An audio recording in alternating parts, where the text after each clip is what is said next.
For me, I really try and focus on the three Ps. I know in the corporate world, the three Ps that destroy us are power, privileges, and possessions. Yep. But the three Ps that harness kindness, that harness resilience, that harness determination, that harness gratitude, that allows us to become, in my opinion, the best versions of ourselves, is patience, persistence, and perspective. And I think that as a parent, as a teacher, as a philosopher, as an entrepreneur, as a leader, as a human being, I think that if we can really master those three things, we can be really powerful, authentic, beautiful human beings. This is Inspiring Design, where unique innovators come together to share their knowledge, share their insight, and keep us up to date with the latest industry trends. And here's your host, Rashan Senanayake. Welcome to Inspiring Design. Today's actually a bit of a unique episode.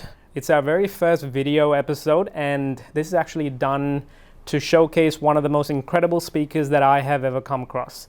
It's our very first episode that's also going to be available on YouTube, as well as Apple Podcasts and Spotify if you are into the audio version. Without further ado, I'm going to actually introduce the speaker for today, Michael Crossland.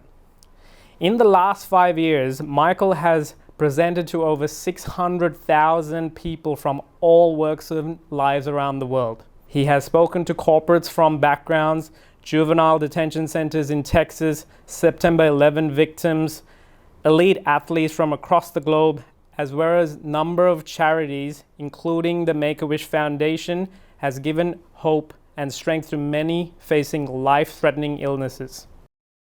Despite nearly a quarter of his life being spent in hospital, he has forged a highly successful career in the corporate world, represented Australia in his chosen sport, and featured across all forms of media.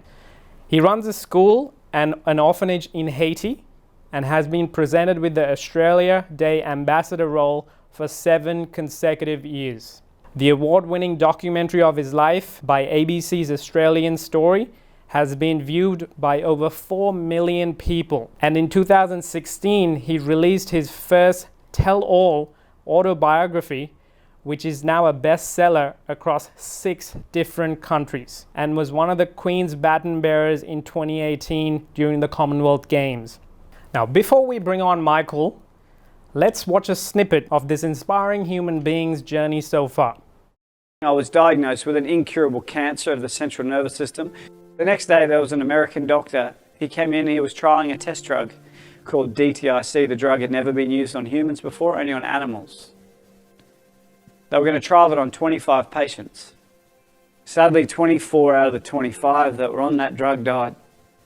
I say to people all around the world that I'm one of the lucky ones, but I never say I'm one of the lucky ones because I'm still alive. I say I'm one of the lucky ones because I wasn't my mum. But I've realized the quality of one's life is not dictated or determined by the amount of days that we live on this earth. It's about what we fit into those days that allows us to live a remarkable life. You know, someone said to me the other day, geez, Michael, you've been dealt with some really shit cards. And it's about how I choose to play those cards that determines the amazing life that I get to live. Every one of you has been dealt a hand of cards. Don't spend your life trying to compare your cards to other people because their cards are better than yours. You can still win the game if you play them effectively. Now, without further ado, let's bring on Michael Crossland. Welcome to the show, mate. Thank you, mate. Great to be here. Likewise. Thanks very much for the very beautiful introduction. I'm Have a seat. very blessed to be here. So, let's talk. Let's talk. All right. So, obviously, we've seen what an incredible life you've led. Thank you. Can you summarize it in a few words? Just what has been your story leading up to the incredible life that you've had so far? I think that to have a mother that has gone to hell and back to fight for her little boy and to never ever give up is truly remarkable. And I think that there's a beautiful saying that she spoke to me throughout my entire life, and it was, everything will be okay. Regardless of the challenges, regardless of the pain, regardless of the suffering, her words rung so true, everything will be okay. And I think that just brings that inner belief, that inner faith, and without a doubt, that resilience that is so important in the world that we live in today to keep pushing and believe in your heart that everything's going to be okay. And now to be be standing here alive and relatively well, with a clear vision and a passion in my heart to serve other people is a great blessing. Yeah, absolutely. And I think leading up to actually us sitting down here, I feel like I should share the story from a few months ago when I heard you speak in front of about 5,000 people. And I think you literally took everyone on a roller coaster ride emotionally. Just everyone was so connected and engaged with what you had to say in terms of your journey. And that I remember you speaking about your mother. And I just remember looking around and hearing 5,000 people just, reach for the tissues and sniff, and just because they were so engaged by it. And this is what actually led me to bring you on here and to learn more about it and share that story. So I feel like your mum's very much a cornerstone in your life. And how did she actually develop that mindset to pass on that resilience to you? Yeah. Do you have any insights, or what has she shared in terms of what that meant to her from her point of view? I think the best way I guess the best way to explain it to people, and I guess now being a parent, would be that you would do it 10 times over for your child. Having a little boy now who's suffered, I would move mountains to give him peace and happiness and health and joy. And I was only talking to someone the other day, and I said that if my son needed a new heart, he would have mine tomorrow. And I guess it's just the love that you have for a child is something that is impossible to describe. And I think that for a mother to sacrifice so much of her life away from her 3 daughters, away from my 3 sisters, and obviously my dad, to give me that opportunity to fight and to lead a normal life, I think is remarkable. And even reflecting back on those times when I was severely burnt from that trial drug, and all the other kids were wrapped up in cotton wool, I guess you could say, metaphorically, and bandages physically, but she would make me go to the toilet. She would make me get out of bed and make my bed of a morning, and she would instill this inner belief that everything was going to be okay. And I think that I see it so often now, where parents aren't allowing their children to go and fall over and skin their knees and break their arms and climb trees, and they're almost like this world of protection, as opposed to go out there and fall over and hurt yourself and become a more resilient, more determined, more I guess a stronger child, a stronger human being. Yeah, that's beautiful. And I think the biggest factor, let's talking about resilience. I think that's one of the most important skills in the 21st century. It's been around obviously since the birth of humanity, but I feel like we're at this point in education where now we need to be able to focus on it as a skill. And one of the things that the education system is battling a lot is exactly what you I think went through in your life, but without having to go through a roller coaster. How do you instill those skill sets? How do you instill that mindset into the future generations? In your words, what is resilience? Yeah, great question. I think that for me, resilience is the inner desire to never give up regardless of your challenges. I think Angela Duckworth said it's very similar. Okay, well there you go. I'm glad. Hopefully that's a good thing. Yeah. But for me, it's about that undying determination to never ever quit. I think it's also about understanding the importance that we must embrace the coolness of the shadows to truly enjoy the warmth of the sunshine. And elaborating on that, it's really about people that go through real tough times, come out on the other side, a far stronger, a far more determined, a far more passionate human being. And it's almost like we need to have faith that there is light at the end of the tunnel, even when we can't see any light. I think that's probably the best way for me to demonstrate and articulate what my belief is around resilience. Yeah, that's pretty powerful actually. And how do you think you can cultivate that? Do you think you were born with it? Is this something you're born with? I really don't think that it's something that we can be born with. I really think that it needs to be ingrained, it needs to be instilled, it needs to be believed in. I think it needs to be something that is demonstrated every single day and shown by leaders. And I think that it's the people around us that are our mirrors that we need to reflect greatly every single day. But it's funny when I think of who can instill resilience or teach resilience. Obviously it needs to come from home. It also obviously needs to come from the education space as well. But for me, and I know this is pretty deep straight up, but I think a lot of people use the pain and suffering of their past as a justification behind why they choose to fail in their life. And they believe that because my father beat me badly as a child, that gives me permission to fail in life, or beat my child, now I'm a father, or my mother, whatever the challenges were, they were on drugs, they were alcoholics, and that's their justification behind why they choose to not walk the path of consciousness and joy and enlightenment. And I think that for me it's about, because of those tough days, because of those struggles, not only in hospital but unfortunately at home as well with my family. My safe haven for a long time was actually when I was having chemo.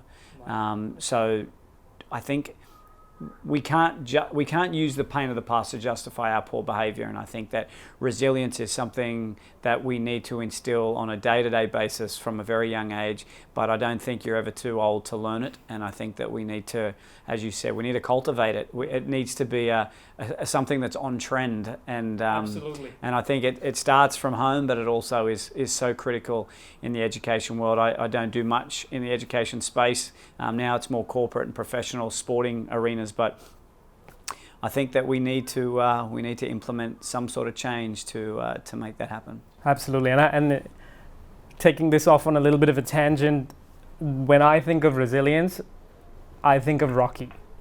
Sylvester Stallone's Rocky, just that icon character. That's where I actually learned resilience, and I realized that a lot of the learnings in my home, I was lucky enough, I think, to have incredible parents that gave me that mindset on a day-to-day basis, even though you don't realize it when you're a child, that mirrored those elements. And to be, I think, grateful for as a starting point of what you have at the start. Because I feel a lot of people who are low on resilience, or if you can quantify it, it almost goes hand in hand with how gratitude they are for what they have. And I think it goes back to one of the things you mentioned in the perception of how we look at life. How do you change your perception? I know that you mentioned that in moments of your life you had to actually force to change, even with the words that your mom said. How do you do that? Like, do you have any, having gone through your amazing life, do you have any ideas and tips and tricks even? Yeah, I think that for me, one of the most powerful sayings that I continue to live my life by is that there's a great saying, and it is, I complained that I didn't get a new pair of shoes until I saw a boy that had no feet. And I think that when we really understand that our life could be so much worse than what it currently is, I think that's when we start to be grateful. It's when we start to live a life filled with kindness. And for me, I really try and focus on the 3 Ps. I know in the corporate world, the 3 Ps that destroy us are power, privileges, and possessions. But the 3 Ps that harness kindness, that harness resilience, that harness determination, that harness gratitude, that allows us to become, in my opinion, the best versions of ourselves, is patience, persistence, and perspective.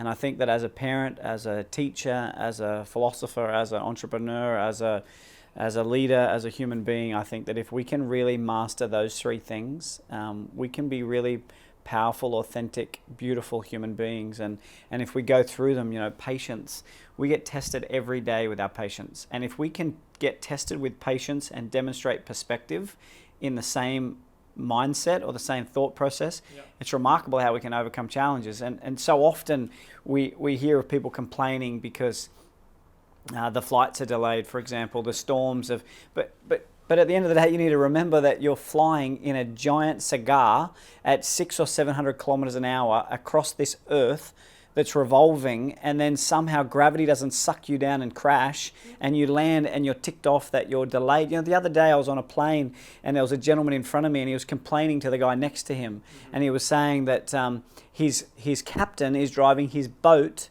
to the Great Barrier Reef and he's going to fly up there with his family and spend 2 weeks up there, but he was ticked off because the weather forecast said it was going to be very, very hot. And there's people in my orphanage in Haiti that are desperately needing food. There's people in Sri Lanka and India that are living on railways trying to survive. And I think that, in a first world sense, if we can instill that patience, that persistence in just being determined to get up every time life throws you a curveball or knocks you down, to just keep fighting, keep striving, keep pushing through, and then that last one, to just have perspective in our hearts every single day. In my belief, it's truly remarkable how our mindset can shift. And I think that when we shift our mindset, that's when we start to get greater clarity and understanding what's truly important. That's when we become the best version of ourselves. And that's when we can start to not just leave a legacy, but start to live into my legacy and our legacies, which I think is really the key. Absolutely. And I think while you were talking, I think one of the things that went on in my head, and it was almost another question, is persistence discipline? Or is it a form of discipline? Because I think I completely agree with those 3 Ps. If we can instill those, I'm trying to come up with a workable model that could almost be given to the educators of today to mold the future generations. Patience, yes, definitely. But how do you instill persistence? That's why I almost in my mind, I wanted to ask you, is persistence discipline? Yeah, discipline, structure, and shifting your mindset. Yeah. No question. And I think that allows me to elaborate a little bit more on, and I'm sure it's probably a question, but how do you shift one's mindset to allow them to be patient, to be persistent, to be determined, to constantly have perspective in their minds and in their hearts? And for me, it's around activation, meditation, and appreciation. And I think that they are the 3 keys that can transform people's mindsets and allow them to become the best version of themselves. And activation is around exercise. Yep. It's about trying to get the endorphins flowing, which are scientifically proven will have a huge impact on your overall health, your overall mindset, and then you start to make the right choices, the right decisions, and you become very patient and very persistent at what you want to achieve in your life. The second one for me is around meditation, and that's been a key transformation in my life massively. And the analogy that I like to use around meditation is a mobile phone. We switch it off of a nighttime. Some of us switch it off of a nighttime. Others play on it until God knows what time and wake up and turn it and play with it of a morning. But we turn it off of a nighttime. But if we turn the phone off of a nighttime, when we turn it back on in the morning, has it recharged? It hasn't. And that's what we think is going to happen to us. We think by turning off of a nighttime and having 8 hours sleep, that's going to recharge our batteries. But in my opinion, it doesn't. It just allows us to continue to exist and survive. But I think in the world we live in now, we want to thrive. We don't want to survive. So I think it's really important in a mindset space, we understand what it is that recharges our batteries. And for me, it's around plugging in. And for me, plugging in is meditation, because it allows me to just get really at peace with my mind and with my soul. And I go through a 3-question phase, which really has a huge impact. And I think that, for a long time, I thought people that meditated were hippies that grew giant beards, that burnt incense, that wore cotton. Yeah. But now, traveling around the world, working with some of the highest paid pro athletes, some of the biggest name CEOs, from the top to the bottom, there's one thing they have in common, is that they all meditate. And for me, it's been huge. And then the last one, so it's activation, meditation, and appreciation. That thing about appreciation, that gratitude stuff is huge. If we on a daily basis can document down, written, whatever it is, in a text form or pen to paper, the 3 things that we're truly grateful for, the amount of endorphins that gives us, that shifts our mindset, which I think it releases dopamine, so it makes us feel good about ourselves. It's like a drug inside of ourselves that actually says, you know what, my life is not as bad as what I think it is. Absolutely. And the more that we can get that stuff flowing in ourselves, you know, one of my things today, I was on 178 flights last year, and most of them were with Qantas. So today I was really grateful, and I'll write it down in my gratitude journal tonight. I'm really grateful for the first time out of 178 flights, Qantas was actually on time today. Amazing, right? Yeah, we love Qantas, but geez, for the first time, they were on time. And it's just the little things like that that can really instill this joy and this, I don't know, this greater optimistic outlook on life that helps us with resilience. It helps us being patient and persistent in achieving what we want to achieve in life. Yeah. I think that given my background as a Buddhist, meditation is actually quite normal. Yeah. And it's obviously filtering into the Western society, I think, relatively new in the last couple of decades, I would even say. And it's interesting that you framed meditation as a plugging in, whereas a lot of people look at it as switching off or pulling the plug on it and just doing nothing, which in fact I think you can look at it in both ways. You're the very first person that's ever said that as plugging in, which is, I think, more powerful in that methodology. And it's really interesting. There's this quite a famous monk called Ajahn Brahm. I'm not sure if you've heard of that name. He has this story where this builder, he's working so hard to build his own home brick by brick, and he's laying it as best as he possibly could, and he goes and actually finishes his whole house. And in the end, he's inviting people to show off what he's done, what he's built with his own hands, his own sweat and blood. And all he can focus on are these two bad bricks that are slightly misaligned, that are millimeters off, whereas there are 1,000 other bricks that are perfectly laid. But all he can see are those two bricks. And most of the time, I think this is a common factor that I see with a lot of my students, where they constantly look at the negatives of their project or what they've done or what's wrong with their life. You know, they have the iPhone X, not the XR, and you know, those kinds of things. And I find that it is that shifting perception and that mindset, and being able to look at the 1,000 other bricks or 998 other bricks, that gets those endorphins flowing, it gets the dopamine flowing. That's brilliant. I love that. And in terms of then, what about the last P? How do you cultivate that one? The perspective? Yes. Yeah, for me, I really think it's a visual aid. Okay. I really think it's visual. I think that to give people the opportunity to experience the world pain and suffering is a game changer. For me, it was a game changer. You know, to go over to Haiti to rebuild an orphanage and a school, 270 kids in my school, 40 plus children in my orphanage, to realize and experience what true hardship, true suffering. You know, we met a little boy. He was living on the streets. He was eating food out of garbage bins. We grabbed him and put him into our orphanage. And I said to him one day, I said, "What's the best part about living in the orphanage?" He said, "Oh, the best part is that I get a bowl of rice guaranteed every second day." He said, "When I lived on the streets, the only food I would get would be out of garbage bins." And I said, "Well, if that's the best thing, is that you get a bowl of rice every other day, what's the worst thing?" He said, "The worst thing is of a night time, because my parents were two of the 316,000 people that died in the earthquake." He said, "And where I sleep of a night time, when it rains, I get soaking wet because the tarp above my bed leaks." He said, "But it doesn't really matter whether it rains or not. I still get soaking wet because I share a bed with two little boys and both of them still pee their pants." And to understand that there's a powerful saying that there are people in this world that would do anything to have your bad day.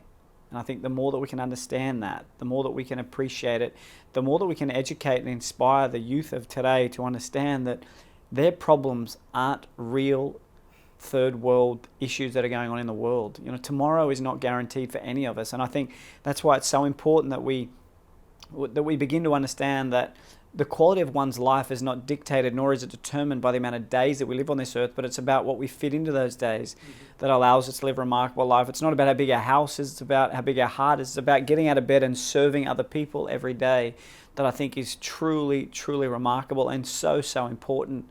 And I think that the more that we can grasp it, the more that we can understand it. You know, we fast forward now to that same boy that was eating food out of a garbage bin, 2018, graduated high school, got a full ride scholarship to Brazil. Brazil to study engineering.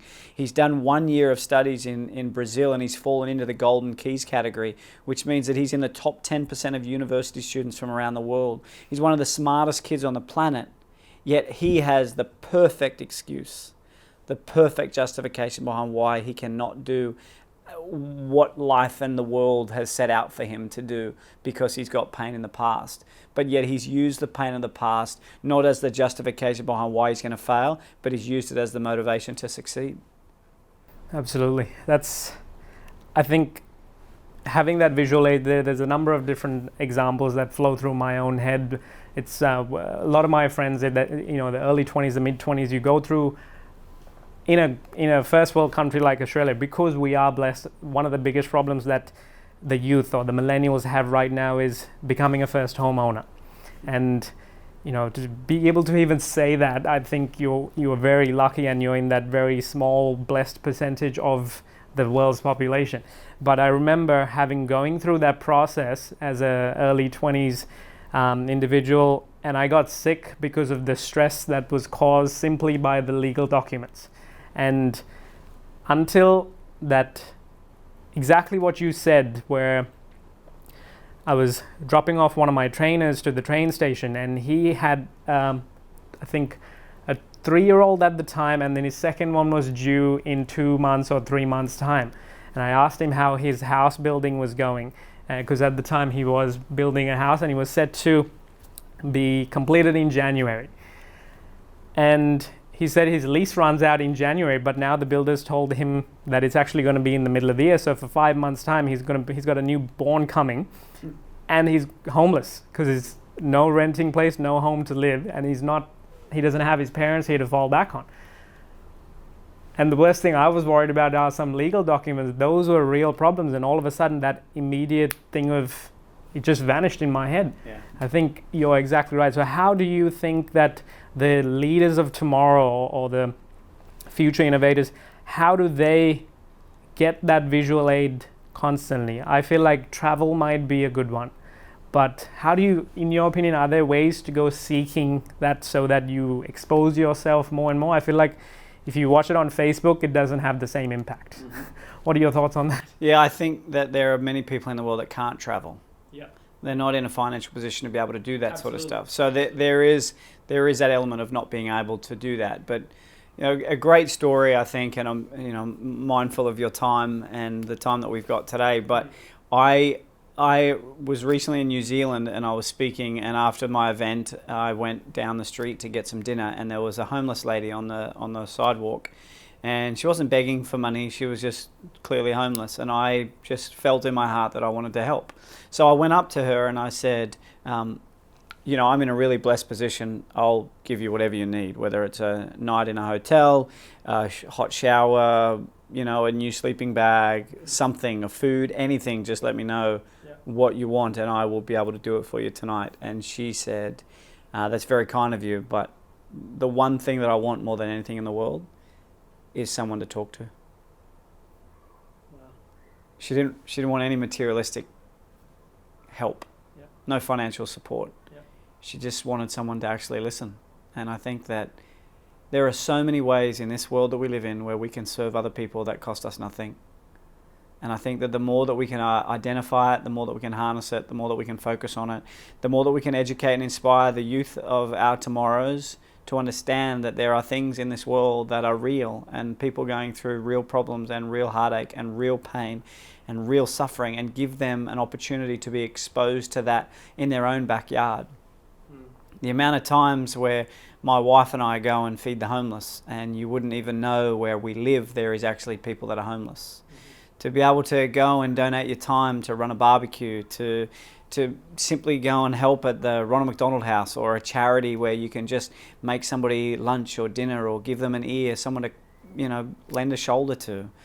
I think that we aren't all in a position where we can get on a plane and fly to the other side of the world and experience real third world problems. But we are all in a position where we can inspire and educate people to understand that their problems aren't what they're all cracked out to be. And I think that injects perspective into your heart and into your soul, and a constant reminder of it is something that is really, really important. Absolutely, absolutely. And I think before we leave, do you have any advice for, say, the listeners that are educators and at the same time students who are going through? Because there's a lot of students at that tertiary level between 15 to 25-year-olds that listen to my podcast quite a lot, along with teachers. Do you have any advice for those listeners in developing their resilience at the same time, if you're an educator, how to harness that into the next generation? Yeah, it's a very open-ended question. It is. And it could go forever. But I think a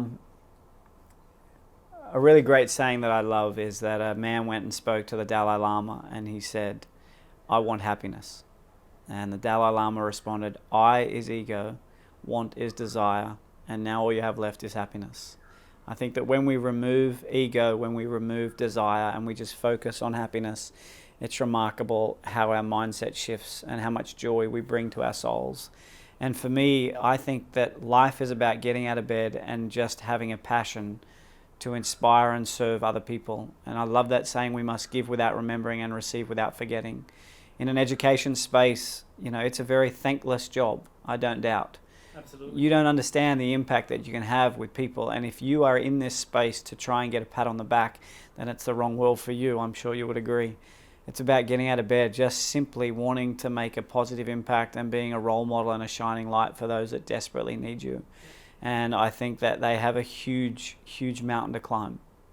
And there's lots and lots of challenges and roadblocks and curveballs and pain that they're going to go through to get to that space and that spot in life where they can make that impact. But I think that even from a leadership point of view and from an educator's point of view, if you can demonstrate those 3 Ps as well, we need to demonstrate patience. Me being a new father, I need to demonstrate that regularly with my little boy, and being patient and being persistent and trying to have perspective into our hearts. I think that it's so important, and I'm sure that reflecting back on the video that everyone would have watched at the beginning of this podcast, it is not the adversity in our life that defines us, it's how we deal with it. And we all go through pain and we all have a story to tell. And I think that the more that we can understand that we are as young as we have ever been, and we are as young as we will ever be, and as old as we have ever been. Every day is a bonus, is a privilege, is a blessing, is an opportunity. And I think that the more that we can harness it and grab it with both hands, with joy and kindness into our hearts, I think that is when we truly become the best version of ourselves. And I think that if we can all demonstrate gratitude, kindness and resilience on a day-to-day basis, I assure you this world would be a far greater place than what it is right now. It leads me to a great story about a dying man, and he was on his hospital bed, and his son came in to say goodbye, and he said, "Son, before I die, I want you to have this watch. But before you take the watch, I want you to understand how much it's worth." He said, "I want you to take this watch to the watchmakers, the jewelry shop, and I want you to and ask them how much this watch is worth." So he goes to the jewelry store, he comes back and he says, "Dad, they said it was a really old watch, and they offered me about $50 for it." He said, "Okay, son, that's fine. Now I want you to go to the bakery, and I want you to ask the bakers how much they'd give you for my watch." So he takes it to the bakery and he comes back and he says, "Dad, the bakery said it was just a really old watch, and he said he would only give me a loaf of bread, but he didn't even want the watch." And he said, "All right, son, now I want you to take it to the museum, and then I want you to bring it back." So he takes it to the museum and he comes back and he says, "Dad, you wouldn't believe it." He said, "What's that, son?" He said, "Dad, the museum owner offered me $1 million for your watch." Wow. He said it was a timeless piece, a classic. And he said, "Son, that's the lesson I want to leave with you before I die. I want you to understand that you need to be surrounded by people that understand your true worth and your true value. Otherwise, you will never amount to being the best version of yourself." And I think that is so powerful and so true, that if we hang around with scumbags, then sadly we will turn into one. If we hang around with people that are optimistic, that are resilient, that have perspective and determination in their heart, that have a kindness outlook on life, I think that stuff echoes through our life, and we start to live our life on that plane and that vision and that outlook. And it reminds me of a great story about a farmer who's on his porch and he sees an eagle lay 2 eggs. And he climbs up the tree and he grabs one of the eggs and he climbs back down. He sticks it in a chook pen. Chook sits on one eagle egg, eagle sits on the other eagle egg until eventually they both hatch. And one day the little eagle tries to fly and it gets maybe 3 or 4 feet in the air, comes crashing back down. Now it's 6 feet in the air and all it needs to do is fly forward. And the chook says to the eagle, what the heck do you think you're doing? You can't fly. You're never going to fly. You're going to enjoy the filth and the squalor that you've been brought up in. And that eagle never tries to fly again because it listens to the negativity and the hatred that surrounds him. And there's a great saying that no one in your life is ever going to tell you what you can do. They'll only ever tell you what you can't do. And that eagle chose to listen. But the eagle in the tree, it tries to fly and it comes up and out and up and down and up and down. And every day it continues to fail until one day the mother eagle says, every time you fail, you're just getting one step closer to succeeding. So continue to fail until eventually the mother eagle gives the baby eagle a little nudge, comes flying down towards the ground. And just before it hits the ground, it sticks its wings out. And it flies like the most amazing bird that it is. And one day it flies over the chook pen and the eagle looks up into the sky and sees the eagle and says, wow, what is that? And the chook says, that's an eagle. It's the most powerful bird on the planet. It's the king and the queen of all birds. And the eagle says to the chook, the eagle says, if only I was born an eagle, how my life would be so different. Wow. That eagle was born an eagle and that eagle can fly. And the moral to that story is does not matter how tough, painful your life and your past has been.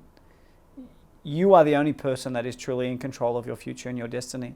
So you can take on the tools and the principles and be the same person you are and surround yourself with chooks, or you can begin to believe in yourself, surround yourself with eagles and take your life to new heights.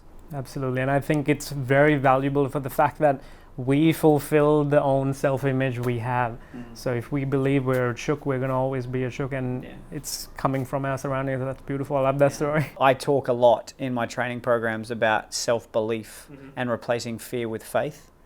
And there's a great story about a bird who's on the tree, on a branch, and the bird is never fearful of the branch breaking. And the reason why that is because it's not relying on the strength of the branch, but in its own ability to fly. And I think that that's so important for all of us. We need to have the belief in ourselves that we can fly, that we can, take our life to new heights, that we can get through the pain and the suffering that this world might throw at us, because we can, and everything will be okay when we begin to believe. That's it for today, folks. You've heard it here first. How can the people get in touch with you, Michael? I'm on everything. I'm on Instagram, LinkedIn, Twitter. Michael Crossland is my name.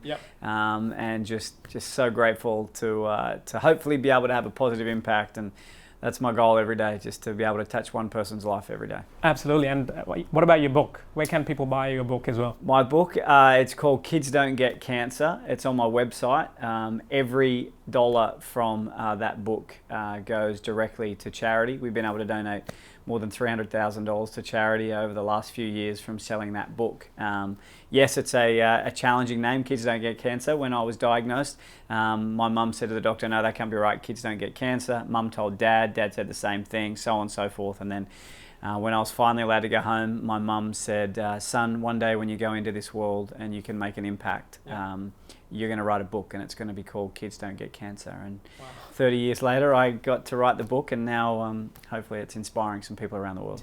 Check it out, michaelcrossland.com, and check out the rest of the show notes for this episode here. Just scroll below to rashansenanayake.com/podcast, and please reach out to Michael. Michael, thank you so much. My pleasure. Cheers.